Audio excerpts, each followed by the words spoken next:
Bien, bienvenue. Bienvenue dans cette maison, mesdames, messieurs les ministres, madame la commissaire générale, chère Ngoné, monsieur le président de la Fondation Gilbert et Marie-Rose Chagoury, cher Gilbert, monsieur le président du comité des mécènes, cher Stéphane, madame la présidente de l'Institut français, mesdames et messieurs, chers amis. Alors, l'objectif de ce dîner, c'est évidemment de célébrer cette saison qui a demandé tant de travail à beaucoup et été un tel engagement pour nombre d'entre vous. Mais je voudrais commencer mon propos par un remerciement tout particulier à Gilbert Chagoury et son épouse, sans qui nous ne serions pas là aujourd'hui, parce que, cher Gilbert, vous vous êtes engagé constamment. Et c'est grâce à votre soutien et votre confiance et votre grande générosité que cette saison a pu voir le jour et être fidèle à l'ambition que nous lui avions fixée. Et c'est grâce à vous que nous sommes tous réunis pour fêter la créativité contemporaine africaine et pour fêter votre pays, le Nigeria, pour lequel vous connaissez mon attachement. Dear Mike, Aliko, Abdul Samad, Tony, I'm glad to welcome all of you at the Élysée Palace for this closing dinner. And let me thank you for making the way to Paris just a few months after our last meeting in Versailles at the end of June. I put some pressure on some of you, I remember, but you delivered right now. You might remember as well that it was in July 2018 in Lagos at the Shrine. Cher Ngoné, je crois que vous n'oubliez pas cette soirée. That we launched this Africa 2020 season. So it means a lot to me to have you here with us and to dedicate this closing night to Nigerian creativity. Tonight, thanks to Ngone, we have a little taste of this Lagos energy. We are very honored to have with us two very talented Nigerian artists, Emeka Ogbo and Kudus Onukeku. Thank you both for being here and for letting us discover your world, your sounds, your tastes, and so on. Cette saison est née dans le discours de Ouagadougou en novembre 2017 grâce à une idée originale du Conseil présidentiel pour l'Afrique, et notamment Lise Gomis, qui est ici, Yvonne est aussi présente parmi nous, qui a d'ailleurs suivi cette saison depuis ses fonds baptismaux jusqu'à aujourd'hui. Merci Lise tout particulièrement. Mais pour que cette saison hors norme voie le jour, il a fallu convaincre la commissaire d'exposition Ngone Fall. Et pour tous ceux qui la connaissent, je crois qu'ils se doutent que ce n'a pas été facile. Il s'agissait d'une saison, je vais être à dessein provocateur, culturelle en France, pire avec l'État français, qui couvre tout le continent, 54 pays pour un seul pays. Et c'est peut-être parce que c'était une folie qu'Ngone a accepté de relever le défi.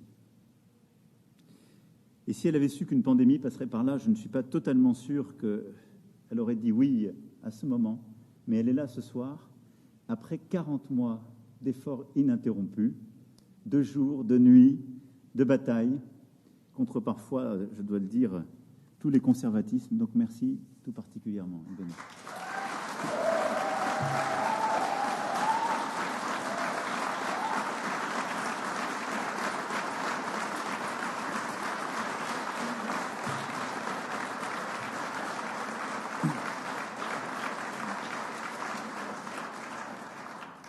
Elle va continuer, c'est la bonne nouvelle.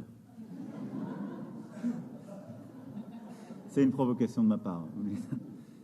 Non, elle s'est beaucoup battue et avec l'équipe de l'Institut français, que je remercie aussi tout particulièrement, vous êtes battue pour que les projets se fassent dans les lieux qui avaient le plus de sens. On était tout à l'heure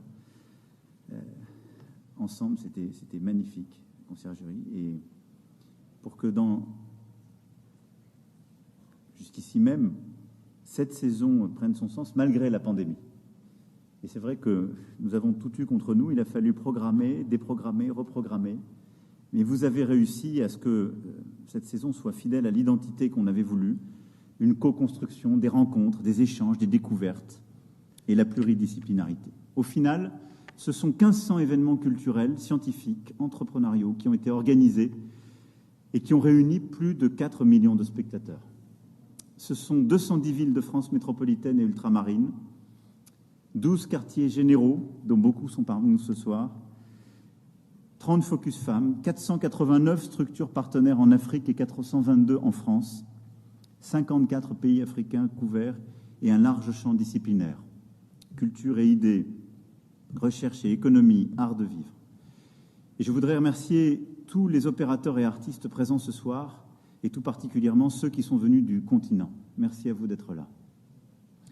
Ce sont aussi des rencontres totalement inédites, un public diversifié, découvrant grâce à la programmation de la saison des lieux de culture dans lesquels il ne s'était jamais rendu, et inversement un public d'habitués découvrant des artistes et des œuvres dont ils ignoraient tout.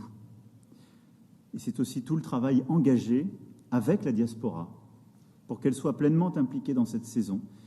Et je suis heureux que certains, j'en reconnais, soient parmi nous ce soir aussi.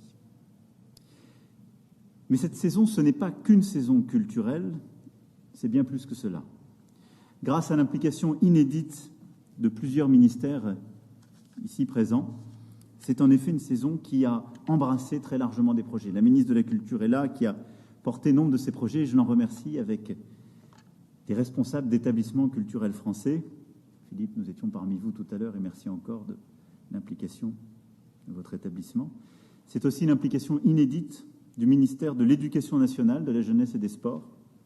Ce sont 350 projets pédagogiques qui ont pu être menés dans les écoles françaises. Et je veux ici tout particulièrement remercier le travail de Neil Verndoy, aux côtés du ministre, qui a porté ce volet avec enthousiasme et conviction. C'est peut-être le plus important, en tout cas le plus fécond, car c'est le regard de nos enfants que nous pourrons durablement changer. Et c'est ainsi qu'aussi les perceptions seront à nouveau bâties. Car l'objectif, ce que nous poursuivons depuis le début, c'est bien de réinventer la façon d'enseigner l'Afrique en France, de regarder le monde avec les yeux de la diaspora comme du continent africain et de complètement convertir les regards et la relation entre l'Afrique et la France. Et à ce titre, le rôle de la culture, de l'éducation, mais aussi de l'entrepreneuriat économique est essentiel. Avant de conclure, je voudrais chaleureusement remercier nos mécènes, Gilbert Chagoury, que j'ai déjà évoqué, bien sûr, mais aussi nos autres mécènes africains, le groupe Action, le groupe Cypromad.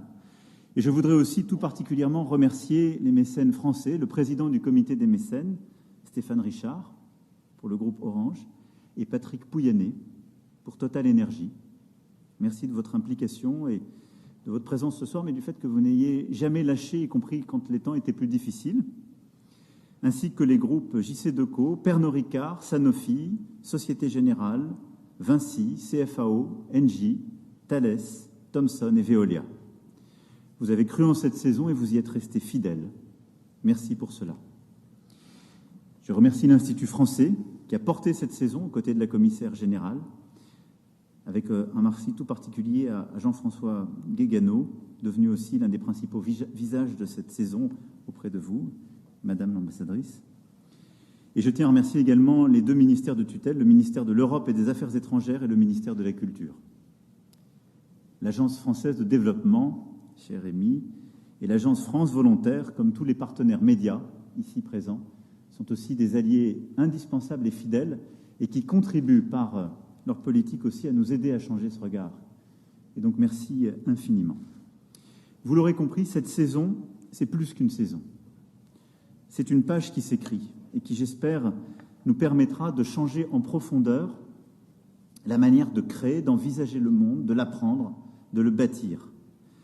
Et en particulier, je veux que ce que nous ayons semé auprès de nos jeunesses permette justement, dans la durée, de nous aider à bâtir un monde nouveau. C'est le sens de tous les efforts que nous déployons depuis 2018 pour renouveler la relation entre le continent africain et la France. C'est le sens de notre engagement sur les restitutions du patrimoine africain et de tous les projets de coopération muséale qui doivent les accompagner. Je pense au Bénin, bien sûr, à qui nous restituerons dans les prochaines semaines les 26 œuvres du trésor d'Abomey. Je pense à tous les projets que nous devons continuer de construire ensemble. C'est le sens de notre action en faveur des industries culturelles et créatives grâce aux efforts conjoints de l'Agence française de développement, de l'Institut français, du Centre national du cinéma et de tous nos partenaires. C'est le sens du nouveau sommet Afrique-France qui se tiendra à Montpellier vendredi prochain, exclusivement consacré à la jeunesse et à la société civile, avec un travail formidable d'Achille Mbembe, et où tous ces sujets seront mis à l'honneur. Je crois que ce qu'a montré cette saison, c'est justement qu'elle ne pouvait pas durer qu'une saison. Ces quartiers généraux qui se sont déployés à Paris et dans toute la France ont révélé un désir d'échange et de dialogue sur et avec l'Afrique, qui ne peut pas rester sans lendemain.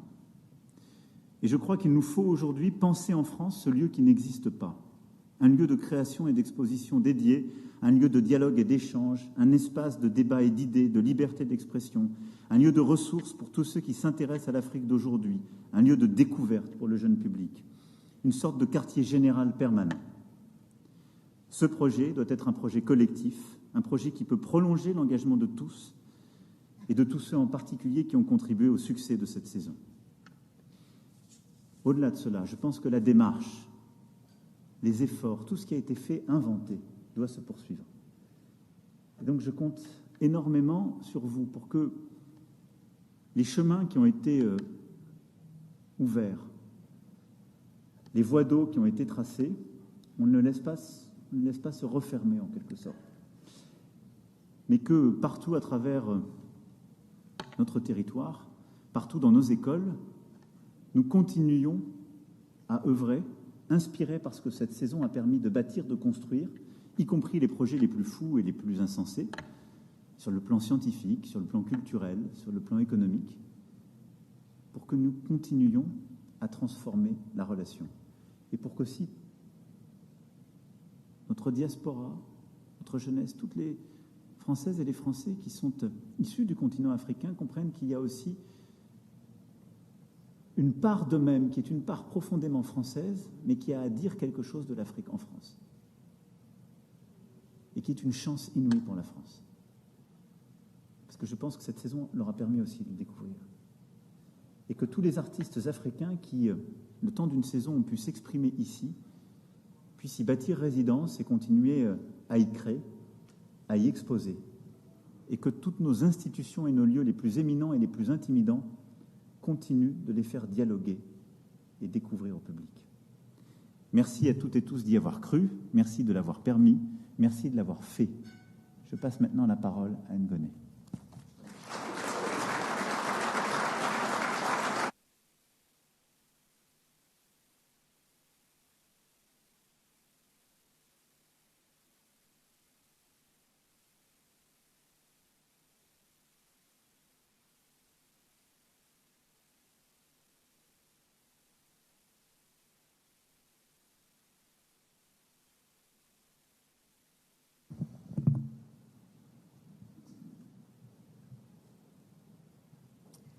Monsieur le Président de la République, chers membres du comité des mécènes de la saison Africa 2020, chers invités, au départ, il y a une idée, organiser en France une saison des cultures africaines. J'ai accepté l'invitation de piloter cette saison pour lui donner du sens. J'ai commencé par organiser un atelier de réflexion à Saint-Louis du Sénégal en juin 2018.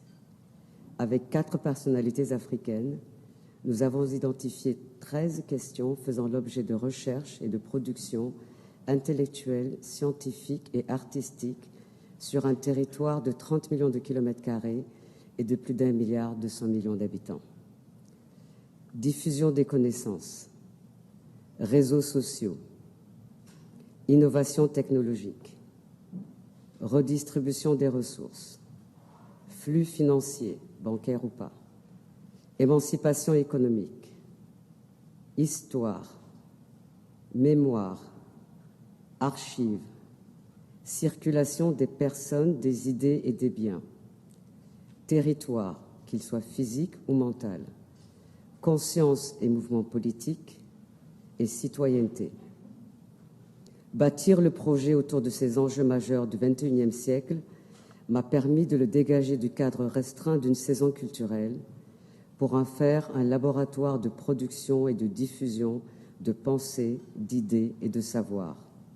Cette saison, caisse de résonance d'agents du changement, est le socle d'un idéal collectif d'émancipation politique, sociale, économique et culturelle, porté par des peuples confrontés aux mêmes défis en terre africaine. Co-construite par des professionnels africains, en partenariat avec des structures françaises, la saison Africa 2020 est un projet panafricain et pluridisciplinaire, centré sur l'innovation dans les arts, les sciences, les technologies, l'entrepreneuriat et l'économie. Elle met l'humain au centre, place l'éducation au cœur de sa programmation, rend hommage aux femmes et cible en priorité la jeunesse. J'ai structuré la saison Africa 2020 autour de 3 piliers. Les quartiers généraux Africa 2020 sont des centres panafricains temporaires, des ruches de fabrique de récits et d'imaginaires avec une programmation pluridisciplinaire sur plusieurs semaines. Il y a 12 QG dans différentes régions de France, dont la Martinique. Et normalement, il y a Manuel Césaire avec nous, de Fort-de-France. Le Focus Femmes est dédié à plus de la moitié de la population du continent africain. Des professionnelles africaines ont conçu des projets qui amplifient la visibilité des femmes d'Afrique et de sa diaspora récente. Nous avons réalisé 30 Focus Femmes dans les arts, les sciences et l'entrepreneuriat sur tout le territoire français, notamment en Corse. Le volet éducation, plateforme d'apprentissage et de production participative de connaissances et de savoirs, se décompose en plusieurs programmes. Outre les divers projets éducatifs et jeunes publics, des établissements d'enseignement supérieur ont intégré des projets dans leurs programmes pédagogiques. Le programme de mentorat dont j'avais rêvé a pu se concrétiser. Grâce à l'AFD et France Volontaire, 11 jeunes originaires de 11 pays africains ont intégré des institutions partenaires pour une mission de service civique sur plusieurs mois. 3 de ces jeunes sont avec nous ce soir. L'histoire générale de l'Afrique, initiée par l'UNESCO en 1964, est une perspective africaine de l'histoire de la totalité du continent, depuis l'apparition de l'homme jusqu'à l'époque contemporaine. À la demande de l'Union africaine, l'UNESCO a produit des outils pédagogiques à partir des 8 volumes de cette œuvre pionnière. Mis à la disposition des États africains, ils ont pour objectif d'harmoniser l'enseignement de l'histoire de l'Afrique sur tout le continent. Dans le cadre de la saison Africa 2020, j'ai proposé d'offrir ces outils pédagogiques à la France. Ils ont été confiés au ministère de l'Éducation nationale, de la Jeunesse et des Sports, qui a mis en place, en partenariat avec l'UNESCO, un plan national de formation pour la rédaction de fiches pédagogiques et la formation, cette année, depuis mars, de 150 professeurs des écoles à l'enseignement de l'Afrique. Le ministère a également permis la réalisation de 350 projets pédagogiques en milieu scolaire en France, en partenariat avec autant d'écoles en Afrique. J'aimerais exprimer mes plus sincères remerciements à Emmanuel Macron, qui, à mon avis, ne sait toujours pas dans quoi je l'ai embarqué, à Franck Paris, Marie Audouard et Rima Abdul-Malak, qui, à mon avis, me prennent pour une folle. Pour information, mon nom de famille se prononce Fall et en Wolof, ça veut dire l'élu. Au comité des mécènes de la saison Africa 2020, sans qui ce projet n'aurait jamais vu le jour. La Fondation Gilbert et Rosemary Chagoury, Orange, Total Foundation, Action, Cypromad, JC Deco, Pernod Ricard, Sanofi, Société Générale, Vinci, CFAO, Engie, Thales, Thomson Broadcast et Veolia. Au nom de toutes les équipes et de tous les partenaires, je vous remercie.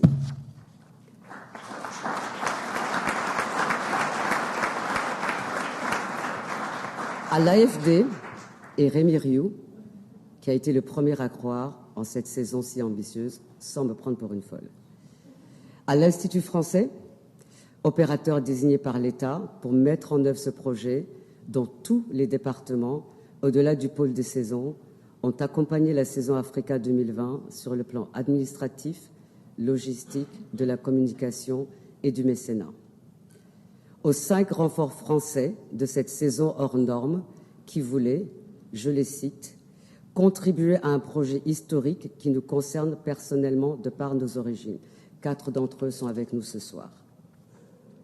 Au ministère de la Culture, ainsi qu'au ministère de l'Europe et des Affaires étrangères. Au ministère de l'Éducation nationale, de la jeunesse et des sports pour sa mobilisation exceptionnelle. À France Volontaire et aux 11 jeunes volontaires d'Afrique pour leur enthousiasme. À l'UNESCO, qui a accepté, sur ma proposition, d'offrir, au nom de tous les Africains, un corpus de notre savoir à la France. Je ne sais pas où en est la convention qui devait être officiellement signée entre la secrétaire générale de l'UNESCO, représentant l'Afrique, et le ministre de l'Éducation nationale, de la jeunesse et des sports, représentant la France. J'imagine que c'est en cours et que l'acte le plus symbolique de la saison Africa 2020 aura la visibilité médiatique qu'il mérite.